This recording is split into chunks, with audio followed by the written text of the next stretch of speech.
የሁላችንም አባቶች ክራሽ የነበረችው ልዕልት ዲያና። አያችሁ ዲያና ችግር ነበረባትም አልነበረባትም ቆንጅዬ ነች። እንዴት አድርጎ እንዳሰመጣት እኔ እንጃ። ብቻ ግን ቻርልስን ስታገባው 20 ዓመቷ ነበረ፣ ማለትም በ81። ዲያና ባልሽ ምን አይነት ባል እንዲሆን ነው የምትፈልግ? ምን አይነት ወንድ ነው ማግባት የምትፈልጊው? ዳያናን ከማግባቱ በፊት ግን የእሷ ታላቅ እህት ዴት ሲያደርግ ነበር። ሳራ ስፔንሰር የምትባል ታላቅ እህቷ። በዛን ጊዜ ቻርሊ 29 ዓመቱ ነበር።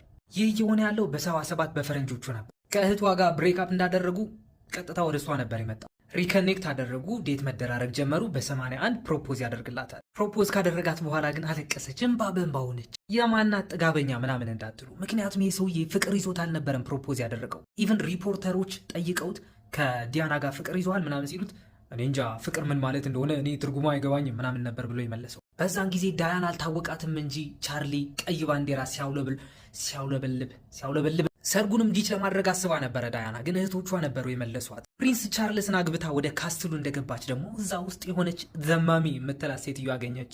ሁለቱም ቢፍ ነበረባቸው። ባይዘወይ ቆይ እመጣላችኋለሁ ወደ ቢፉ። አሁን የምነግራችሁን ነገር ከቢፉ በፊት የተከሰተ ነገር ነው። እናም ልብ ብላችሁ አድምጡኝ።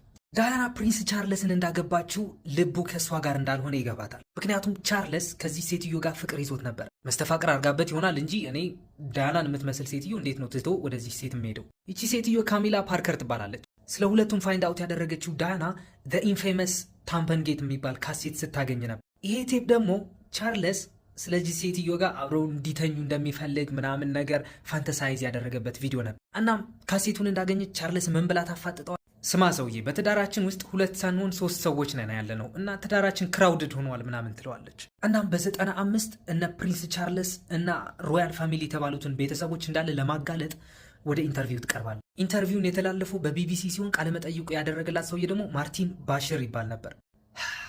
ማርቲን ባሽር የዳያናን ቀልብ ለመሳብ ብሎ ብዙ ዶክመንቶችን ፎርጅድ አሰርቶ ነበረ ወደ እሷ ሄደው። ዶክመንቶቹ ስለምንድን ነበሩ ካላችሁኝ እሷ ላይ የሚጠነሰሱትን ሴራዎች ለዛ ተብሎ የሚከፈለውን ብር የባንክ ረሲፕት አስመስሎ አሰርቶ አሳምኗት ነበረ ወደዚህ ኢንተርቪው እንድትቀርብ ያደረገ። እዚህ ኢንተርቪው ቀርባ ግን የተናገረችው ነገር ነበረ ስለ ዲፕሬሽኗ፣ ስለ ቡሊሚያ ማለትም ምግብ በልተው እጃቸውን አስገብተው የሚያስታውቁ ሰዎች አለው አይደለ? እሱ ዲስኦርደር እንዳለባት፣ ስለ ሮያል ፋሚሉ እንዴት እንደሚጨቁናት ምናምን ነገር። እዚህ ኢንተርቪው ከ1 ወር በኋላ ንግስት ኤልሳቤጥ ቻርሊና ዳያና እንዲፋቱ ትዕዛዝ ታወጣለች። ኦር ታሳውቃቸዋለች። ተፋቱ በቃ ይህን ነገር ምናምን አይሰራም ትላቸዋል።